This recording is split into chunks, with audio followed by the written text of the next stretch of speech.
welcome to Push Your Glasses Up. I'm Mikey, and we are going to be talking about the Atom Project today. And joining me is somebody who was just here not that long ago, talking about Vox Machina, and we gushed over that.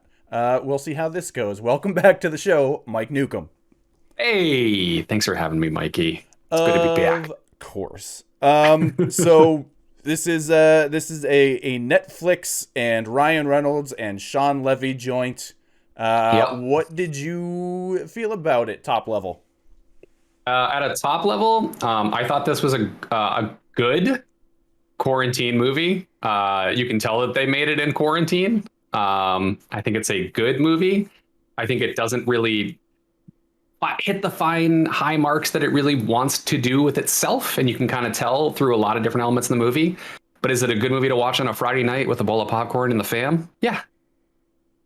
Yeah, going into this movie, I thought it was going to be just your average like Saturday afternoon on cable kind of like my expectations were set low. So I'm glad that it actually, I don't think it's like a classic or anything, but I do think it's a little bit better than that. It has a lot more heart than I expected it to have.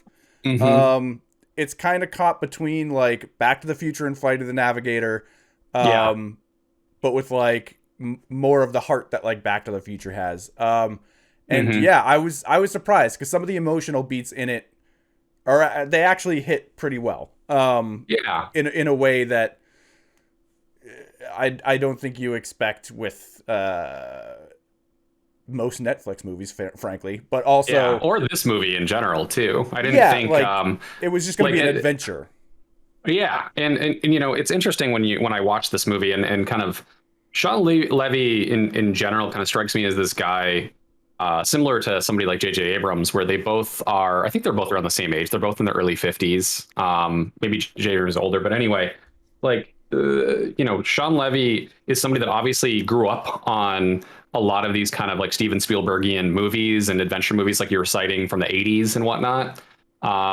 And you can tell that he really wants to make those movies in the same way that J.J. Abrams really wants to make those types of movies too. Because as I was watching this, I kept thinking of Super 8. J.J. Abrams is like kind of love letter to that era. The blue lighting. Movies. Yeah, yeah. And you know, like the they kind of story by the beats way, and you got that age pretty accurate. They are 2 years apart, 55 and 53. Yeah. So, you know, you have this kind of paradigm where you can tell that they both really loved movies that were filmmakers from like the 70s, 80s and whatnot with Spielberg and George Lucas and all these people. And I think the only kind of difficulty where J.J. Abrams with Super 8 really kind of can make a one-to-one copy of like that kind of movie. Sean Levy ends up doing something different. I'm not sure if I love it as much, but I think it's just because of the Ryan Reynolds effect. You know, also you have this fast-talking, quippy kind of guy who's really good at that. I think Sean Levy is a very competent director. And his style is very much like modern kids movie style. Like it's very crisp and clear. There isn't much of like, it doesn't seem like he has his own touchstones to like visual style or anything. Oh, that's a good way to put it too. Yeah. And where you have J.J. Abrams, like as much as you want to like, we can say all the jokes about like lens flare and all that stuff with J.J. Abrams, but it's like that's his signature. It's something he always does. But I think this is a good movie that doesn't necessarily have like a major impact or a major stamp saying why you should watch it outside of if you like Ryan Reynolds, you should probably have a good time and genre with it. movies. Yeah. But it is a little bit more than that. And I actually think they like for all that Ryan Reynolds-y aspect could be, and considering they have also a child playing another version of Ryan Reynolds. Who was great, by the way, too. I thought that kid did great. I think it was actually less Ryan Reynolds being Ryan Reynolds than I expected. Because like you look at like Free Guy and the trailers for that and stuff, and it's just like That's a lot. That's a lot of Ryan Reynolds. And then Mm-hmm. you have your Deadpool, who Sean Levy is going to do Deadpool 3 now. And Oh, so right. Yeah. that was just announced the other day. And so Yeah. it feels like they have a pretty well sort of respected for each other relationship that they figured out, where it's just like, yeah, I'm Mm-hmm. gonna make this movie that Ryan Reynolds wants to make, Yeah. and That's definitely part it'll of be it. Ryan Reynolds' movie more so Mm-hmm. than Sean Levy's movie, which is, Yeah. that's fine. It's enjoyable, totally fine. It's just, Mm-hmm. there's nothing particularly special about the direction of this movie. I do think there are some things that are special in the performances, Yeah. and the emotional beats in this movie. But yeah, as far as, just how, like, certain things could have been shorter. They didn't need to spend Yeah. as long with certain things. I think Women, Sean Levy's a great producer too. Oh no, I do yeah, know where I think you're going with yeah, that point, because I think the women in the movie were terribly underutilized. extremely underutilized. You have Jennifer Garner getting put in the same place that she's being put in as, like, supportive mom character. Yeah. Right. Which sucks because she's It fantastic. sucks. She's also Yeah. an extremely nice human being. I have a couple of stories from when I worked at a cafe in Harvard Square back when she Yeah. was with Ben Affleck, and she would come Uh-huh. in, and she was the nicest person on the planet. That's good. And so I would like her to be able to have bigger roles, and it can still be the same role, just a more Yeah. substantial version of it. And then Zoe Saldana is sort of wasted in a cameo. Yeah. I thought 'cause- I was expecting more of that, or like the character to come back or something after that scene, and it's just At least it doesn't really the epilogue. At least Yeah. a longer action sequence in that scene Sure. where she's confronting, like, Catherine Keener used really well in this movie. Like, she gets a lot of screen time and is actually, like, Mhm. pretty good in this. The de-aging is on a budget in this movie, but it's whatever. But yeah, I think that this is. I like this movie, I think, more than most people do, just because, like, Mhm. the emotional beats, those sort of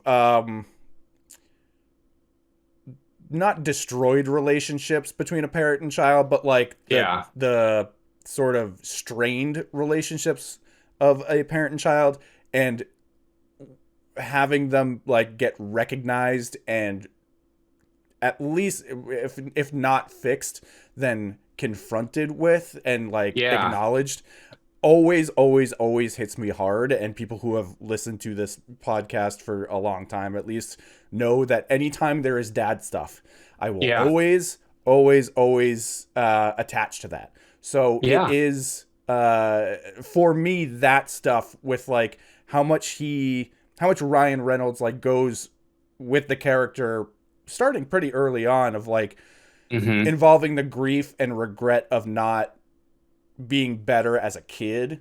Like, that absolutely hits hard for me, and it worked really well, and it elevated it just, enough to make it more than just a throwback of a kind of movie.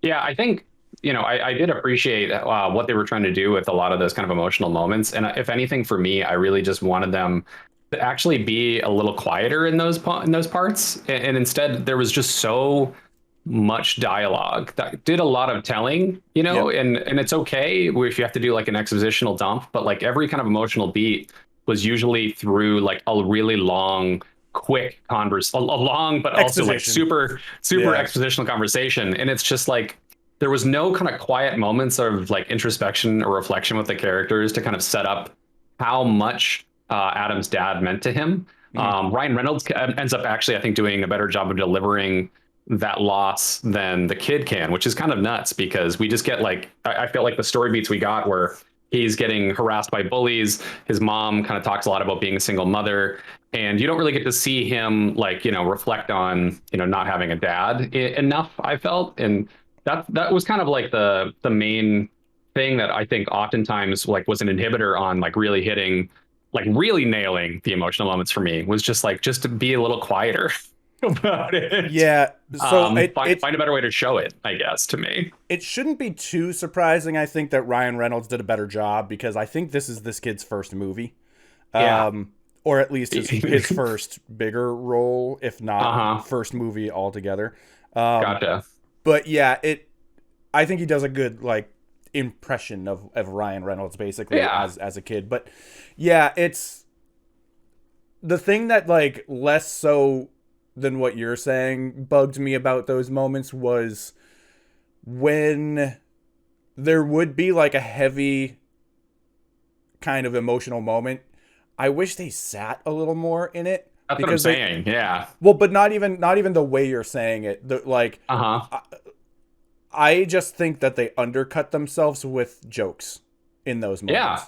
moments. Because I think that they do a good job like explaining what the situation is with dialogue. I think that's fine. I think it's just a matter of like sort of like pulling the rug out from what they're trying to do because it Yeah. is Ryan Reynolds. You do like I think especially with this movie versus like a Free Guy or something, he wants it to be more emotional, but he has his tendency to like, well, it can't be too heavy because I want it to be enjoyable as like just the Yeah. entertainment value of like fun and exciting for the majority of it. But it's like Sure. the moments that work best in this movie are the moments where there is an emotional connection. And Yeah. so it is a bummer for them to kind of, you know, do that to themselves, sort of. They kind of shoot themselves in the foot. Yeah, I think like they didn't want to let anything like hang too long. Yeah. Any kind of like discussion, and that's even in the conversations about it. Like there was not really like a lot of. I think the only kind of point of grief that you get, and it wasn't even really grief over a loss, but when Jennifer Garner and Ryan Reynolds are in the bar, Ellie Yep. is Jennifer Garner's It's a character name. really good scene. It's a good scene, and I appreciated it a lot. I did kind of also have to like suspend my disbelief a little bit because the idea of seeing a guy walk into a bar and start talking to a random woman about how she's a good mother, like It's a weird like it's a weird yeah. that was a little weird, but that is the movie sort of mentality that you have to go into where it's right. like, don't do this in real life. Yeah, no don't matter do- even if this was actually lady's happening to gonna you and you leave. went back in time. Yeah. No, this wouldn't work out well. Yeah, and I like the dialogue was also super efficient, and they were obviously really engaged with one another. But like, I was almost like, is this?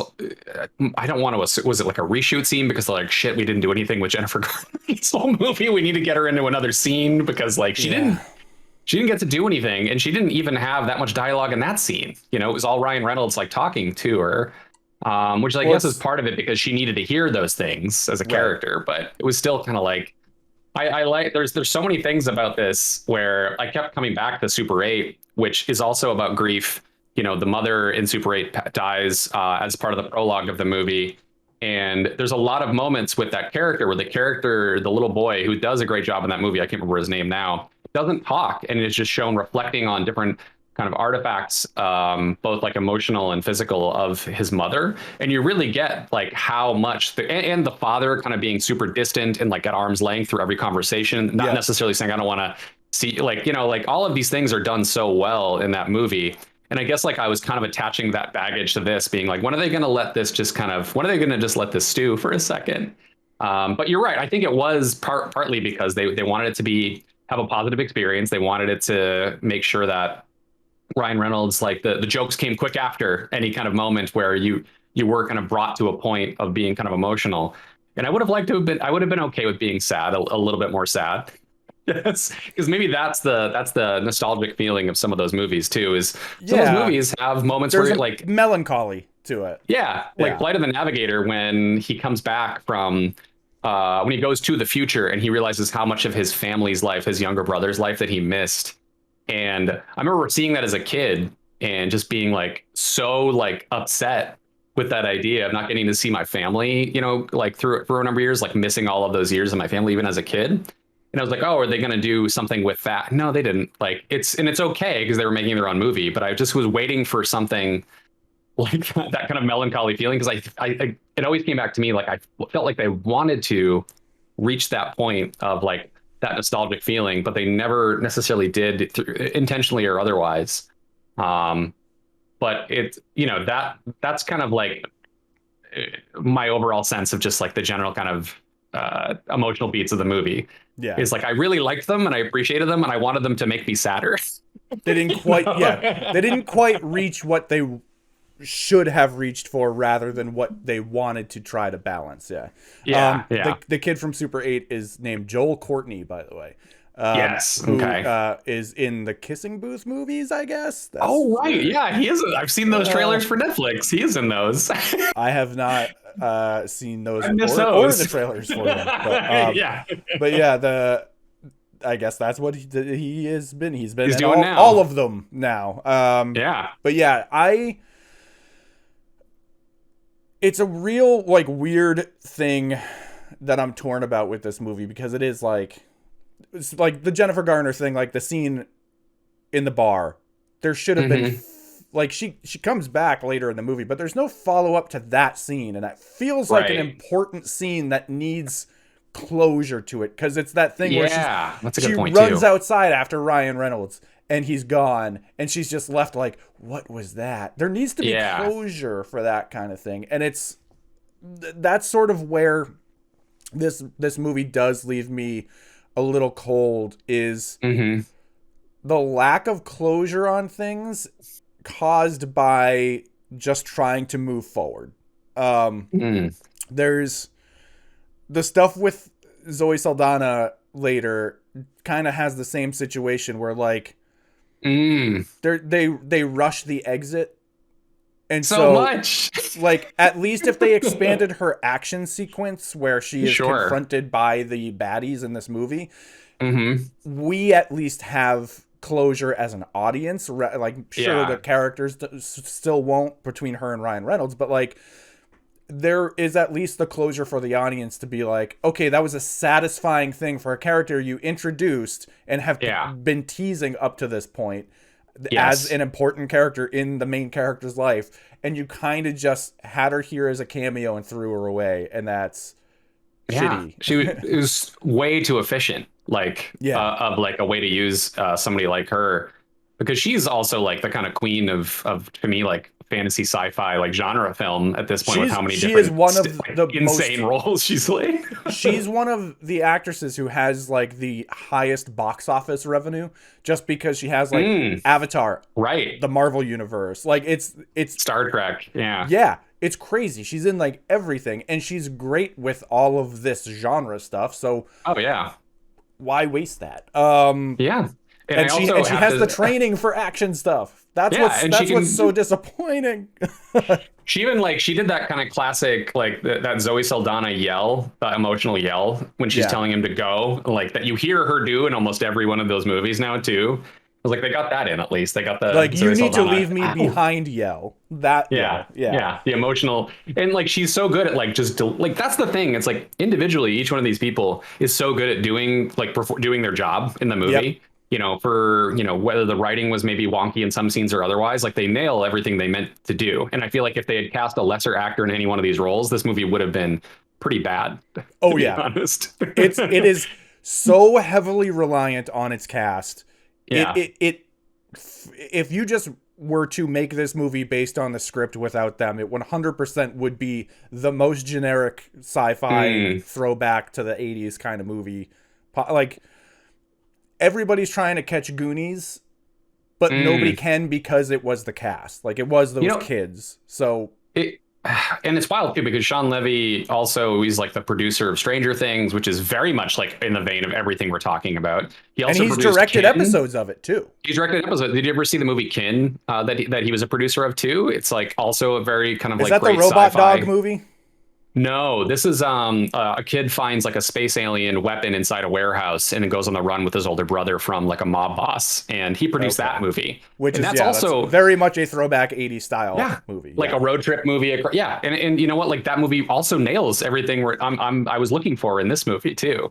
And so maybe it's, again, like me coming in being like, all right, he's done this, and he's all right. Like I've seen Free Guy, but this isn't Free Guy. Maybe he'll be trying to do this kind of movie. And maybe it was because of COVID, or maybe because of they were just hyper efficient with everything. But the Zoe Saldana quick cameo.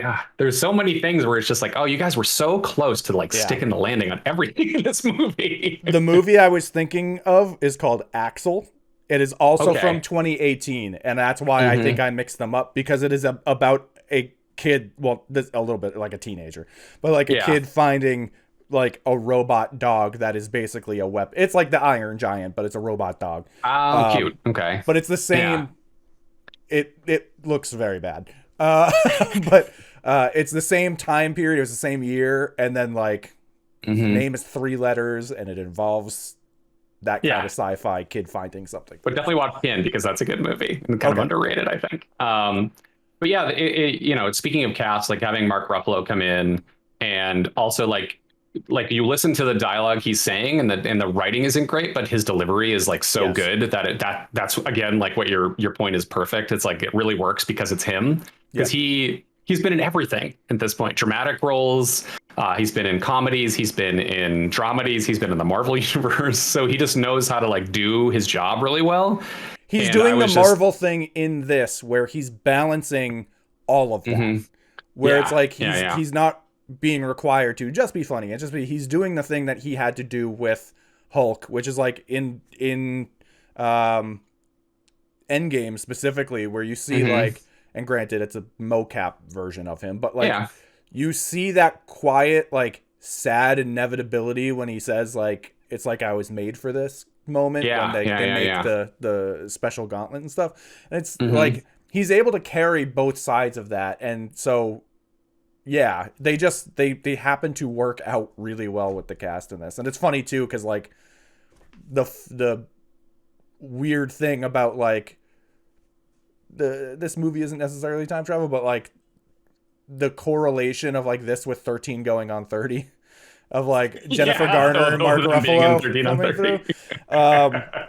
But yeah, it's that's a little more big than this, but it's sort of the same realm. But yeah, it's very lucky for them that they were able to pull this cast, because like it's a Netflix movie. This cast in theory should be like nobody's, not nobody's necessarily, but like it should be like Netflix level actors who like you've only really seen in other Netflix things. Sure. Yeah, I know exactly what you mean. Like people that, and I think maybe that's the Sean Levy connection too with Stranger Things, and this being a Netflix. I don't know if it was a production or not, but it, you know, being distributed or released by Netflix here in the States. Okay.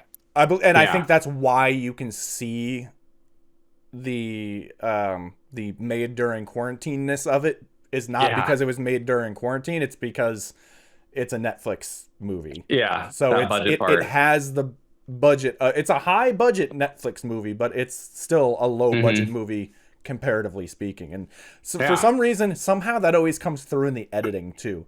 Like I don't understand how that works, but like, yeah, you expect to see it visually, but like for some reason with Netflix movies, they always feel like a little too short or a little too long, and things that should be lingered on or cut too short, or like it's very weird how that works out, because that feels like it shouldn't be a budget thing. But you know, it sort of is that what it is. And it was cool to see Catherine Keener get to play kind of a villain again. Which is like a spoiler, I guess, of Get Out, but I feel like everybody's seen Get Out at this point. But you know, like she was playing the kind of like early aughts, late 90s like movie trope level villain in this, you know, the power corrupt you know, kind of person. Hulk Hogan in the Three Ninjas 3, I think. Who's kind of a boogeyman kind of bad guy, you know, like they're always kind of looming in the background. You don't really truly understand their motivation throughout the whole thing, besides like they don't want this guy to succeed for reasons, and you kind of learn them later on in the movie. They don't really end up like mattering too much, I guess, but it was cool like to have Catherine Keener be in this movie, because she also again like brings a lot of like gravitas. It's Catherine Keener, she brings a lot of gravitas to this role. What's funny too about the Stranger Things connection is like it's basically the Matthew Modine character from Stranger Things. Point. So it is, although I would say that carries a little more weight than this character does. But like again, he's allowed to like kind of like seed himself throughout the episodes in Stranger Things, whereas Catherine Keener is kind of like dotting in throughout the movie, doing kind of evil stuff and just standing in a cockpit the whole time. Yeah, until the very end. I loved, and there was also a great, the guy who's kind of her like primary lieutenant or big bad right hand person.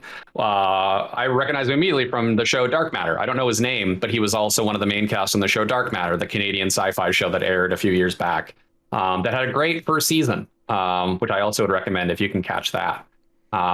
He plays a good guy. But did it have great other seasons? Well, I don't know about the second season, but the first season was really satisfying. But like that guy, he was like kind of one of those people. I think he has like an actual martial arts background. So the action sequences with him, and also I want to point out the general like action sequences in this movie were a lot of fun. They were creative, super engaging. They were creative. Like having a weird bow staff that turns people into rainbow dust was like pretty awesome. The visuals for that effect is very cool. Like it's very cool. Like as much as most of this movie is just the generic sort of streamer sci-fi visual style, that was pretty excellent.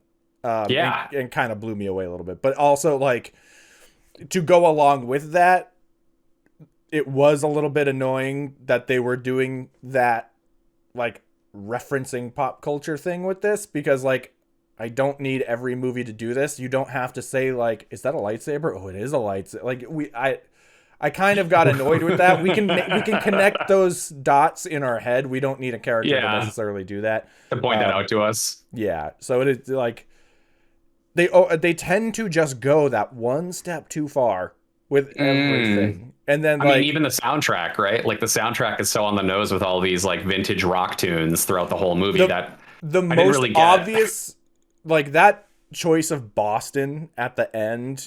Oh yeah, for more than a feeling it's like the end of Ghostbusters 2. Like it's too happy, and like it causes you to feel like there's not stakes, but like that the stakes kind of don't matter in that final fight. Just because it is like peppy classic rock, fantastic. Yeah, which like that scene was so weird too. That works for something like Guardians, because like it's part of the plot. It's part of the character development and the plot in those movies. Exactly. So it makes more sense there. Where this is just like they made a reference to a specific song and then never came back to it. That should have been your final song. You should have used that as your final song. But or like have it be like a song that like, this is my dad's favorite record. I don't know. Do you know what I mean? Just like have it be. Well, that's the thing is they had that scene earlier on, and what they probably should have done is not played that song like verbatim, the actual song. Do an arrangement with like an orchestra style version of it, and then it like gives you that emotional connection to earlier in the story. You will subconsciously connect to it, and then you play it out and it'll be a little more dramatic, whereas this is just like because I played it so much in Rock Band, I connect that song to Rock Band more than anything at this point, and I'm from Boston. Like it is like a very weird thing to have all of these like somewhat negative things to say, but then I'm still like, but I still really liked this movie. I thought it was really fun. So and like if my kid was a little older, because he's only a toddler right now, but like I imagine you have like a 9-10-year-old kid or kids like around that age in your household, and you want to watch a movie together as a family, this is perfect for that. Like you're not going to see anything that's going to be too scary. There's not going to be any things that really kind of are too there's nothing lascivious or salacious. There's not even like any profanity that I can remember in it. There's a moment where they joke about saying a profane word, and then they decide to like, and they're like, not that one, don't say that part, where he says mother, and then he stops himself. They cut off the F because they want they want to keep it like a medium PG-13, but not a hard PG-13. Which kids would love. I think there is some swearing in it. I think there's some swearing. I think you get one shit and you get like a couple hells or something, and that's and these are like words that I might end up saying in front of my kid by accident. So it's like that's the kind of stuff where it's not. It's a good movie to watch, and I think like kids will be entertained by the action sequences, and I think it's like a totally reasonable like family night movie. It kind of like in some ways, to your point that you made earlier, it's like imagine the Sunday night Disney on ABC Family or whatever that was. Remember that, how on Sundays they would have was like, just straight up ABC night. That was just straight up ABC, where Disney the would have a movie magical that would be world on of Sunday. Disney. Yeah, there you go. And so that's what this felt like. I was like, this is a great made-for-TV movie that you watch once, and you're like, oh yeah, I remember seeing that. And it certainly distinguishes itself because of its cast and because of some of the premises. The premise overarching is like really fun. Like I do have to say, like, the time travel thing was fun, and the way that they decided to communicate it throughout the movie was really fun. They don't really want to make you too worried about it necessarily. Which I also appreciate. Like, we don't need to. Yeah. They go out, but then they weirdly like try to explain it later when like Mark Ruffalo is introduced. And they try to, So it's even then they don't know like when to stop because they were doing fine. They were just like, oh, we watched too many movies back then when it was Ryan Reynolds talking to himself as a kid. And it's like, oh, that's a perfectly fine referential way to say it. You watch too many Back to the Futures, you watch too many Avengers, like all that stuff. So that handled it fine. But then they once again pulled the rug out from under themselves. They couldn't help themselves. It's a great family movie, and if you want to watch it with your family and you're looking for something that's totally passable and entertaining for that night, and you're looking for something that's not probably the same movies that you probably had to watch with your family over and over again, then I think this is like a great way to like take an excursion from that. Yeah, absolutely. I think that's pretty much everything about this movie. We have not much to really deep dive on this. So. No, there's not much. It is what it is. But yeah, the one thing I will say is like it is like, depending on who you are, there are moments that could be like teary-eyed moments. Like there's just enough of that comes in that, not quite on an onward level of like emotional impact, but like similar vibes of like not having the chance to sort of say what you want to say to people when you have the chance. And that is a very well portrayed thing in this movie that is really kind of the crux of like why, beyond just the cast, why this movie is something more than it really ought to be. So yeah. Right. But yeah, I think that'll probably do it for this one, because no deep dives on this. So we can cut it here, but I do want to say, where can people once again find you on the internet? You can find me at twitch.tv/IamGhostOwl, streaming Monday through Thursday on that platform. Perfect. And I will say, I've been doing a little more of the trailer reactions, and we just did our episode for the Batman. So those are up there. Especially watch the Kenobi trailer reaction, because I got it blocked by a company owned by the Saudi government for a full 24 hours. Awesome. So yeah, because they own the sense. rights in those regions, and they just blocked it globally instead of just those regions. So that doesn't sound broken at all. Okay. No, YouTube's copyright stuff is fine. It's fine. Yeah, totally it's not weird. But yeah, so we got that stuff going on. So watch those. Listen to the podcast, subscribe to the podcast, like the videos, all that YouTube stuff, all that do podcast all those things. Services stuff, because it helps me a great deal. You want to. Yeah. But other than that, we will see you the next time. Bye. Later.